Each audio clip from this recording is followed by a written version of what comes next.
2 days ago to send you his regards to all of you who misses you very much. This tonight is in Butterworth with a team from the Old Folks Home, and we are doing some celebrations on ministry there. So that's from Pastor Moses. Now the other thing is, I've had a wonderful time tonight, have you? Yes. And when we come together, it is not so much to go through the motions or to make sure that we go through a ritual of being in a church service. We don't come together so much for a church service as to come together to be a family before God, to be a family in God.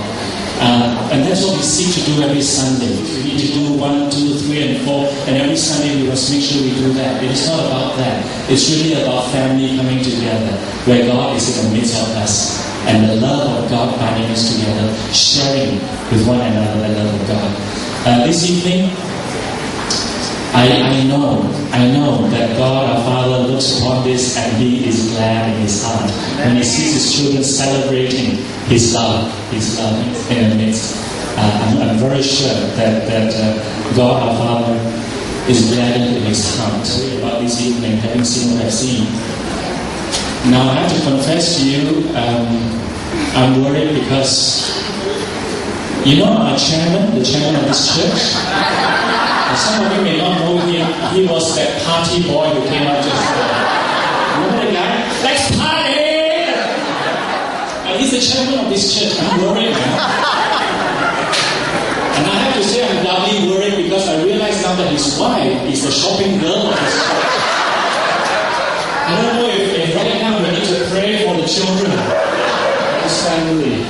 But it is wonderful to be together here as a family, and that's always been the essence. That's the essence of BNBC that we seek to always put into focus. We are a family in God. We come together to worship Him, to serve Him, to celebrate Him. The God of love, the love of God in our midst.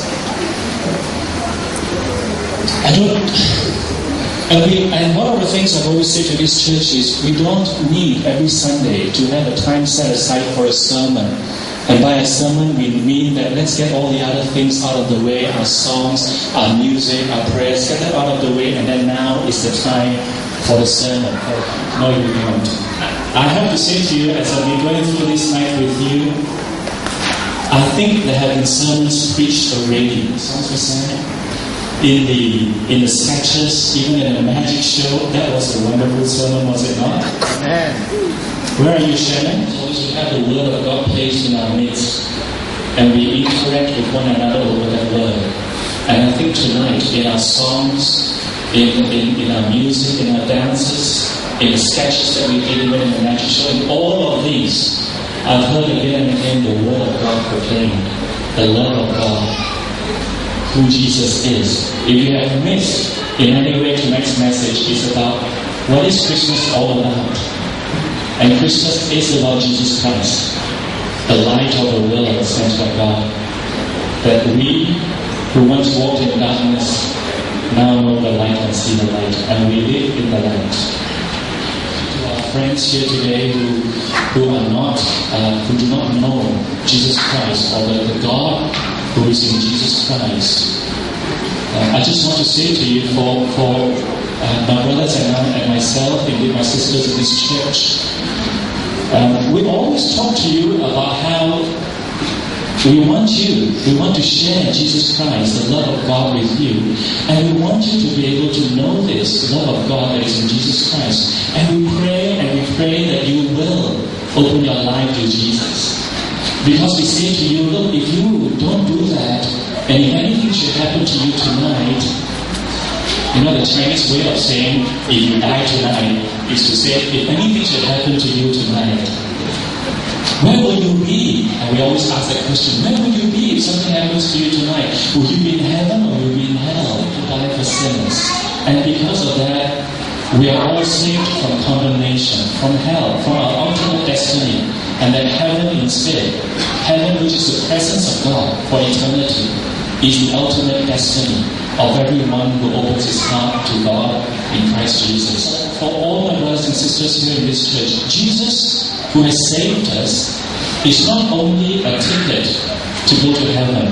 Indeed, He is much more than a ticket to go to heaven. He is the great transformer. He transforms lives. And I think those of us here in this crowd, here tonight who have come to know God in Christ Jesus can testify to that. Jesus has come to transform lives, has He not? Has He transformed your lives? Yes, He has.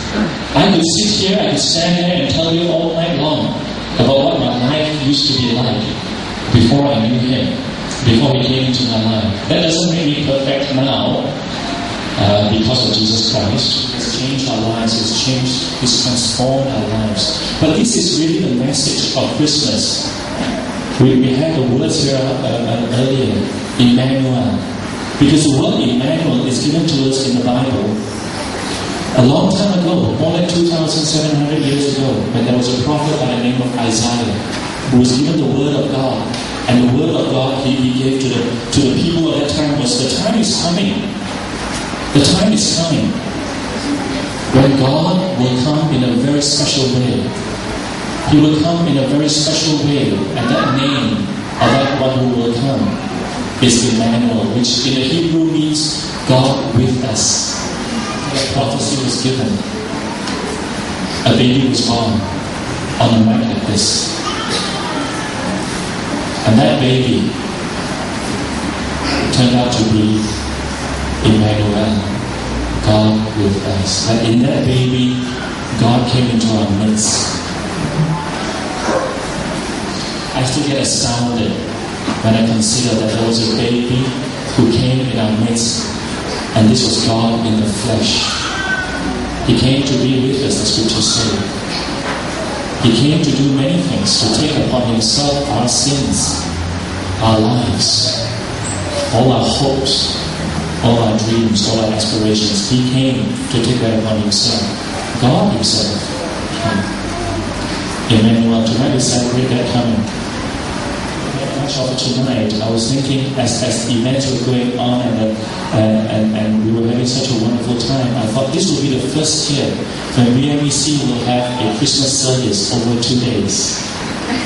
That tonight we will have the first part of our Christmas service, and on Sunday morning we will have the second, where we will come again and we will celebrate again. We will ask ourselves again, what is Christmas? What has Christmas been about in my life all this while? And I want to invite you, my friends, if you can, to come back and share with us your presence this coming Sunday, just 2 days away at 10 o'clock. And we will gather around and we will consider what Christmas is.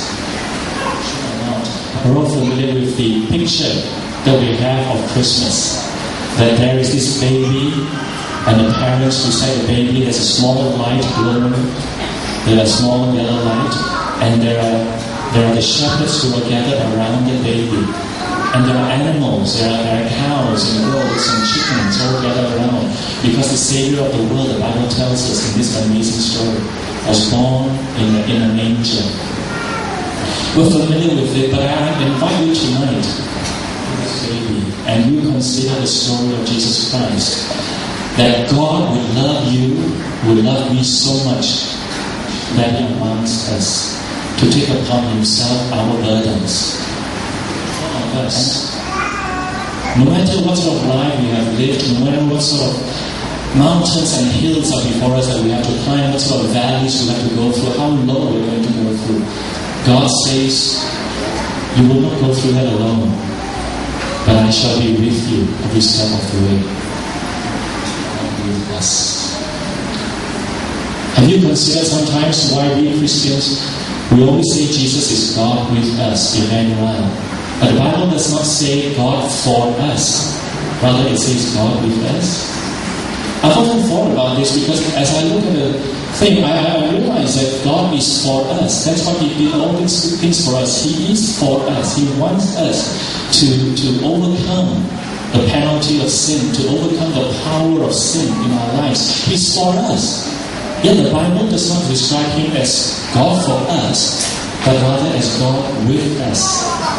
And I think that the genius of the story, the essence of that point is, God does not only say, I want you to to thrive. I want you to prosper. I want you to live life as it really ought to be lived, with the joy and the peace that I have always intended life to be about.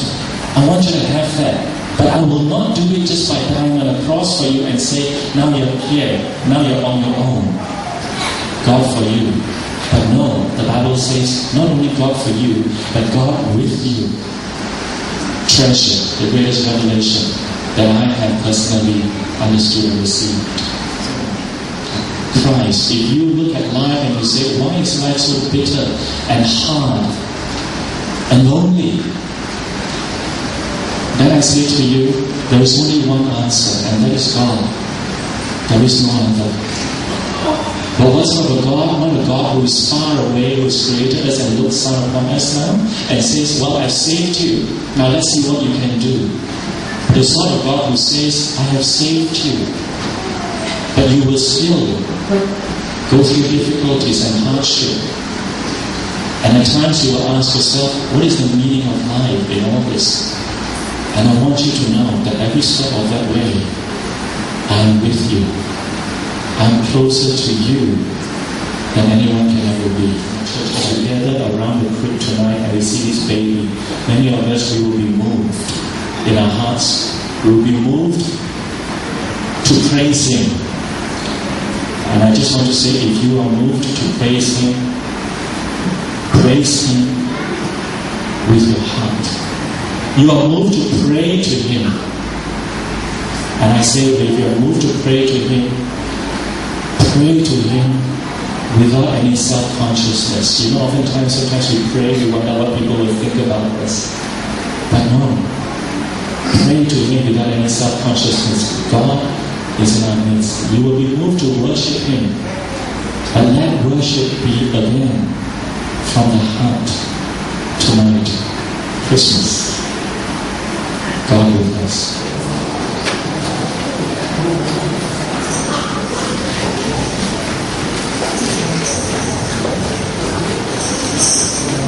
God's Son, that whosoever believeth in Him should not perish, but have everlasting life. When the Bible uses the word everlasting life, sometimes it's translated as eternal life. And we often have this idea that what it means is when we die, we yet will live, because we will be in heaven and we will continue to live. That death is not the final thing. It is not the final answer.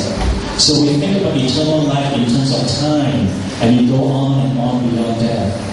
But I want you to know that actually what the Bible really means, not only is eternal life a matter of that time, the duration that extends beyond the death of the body, ages. In other words, the essence of what life is meant to be as created by God. That's actually what the true meaning of eternal life is in the Scriptures.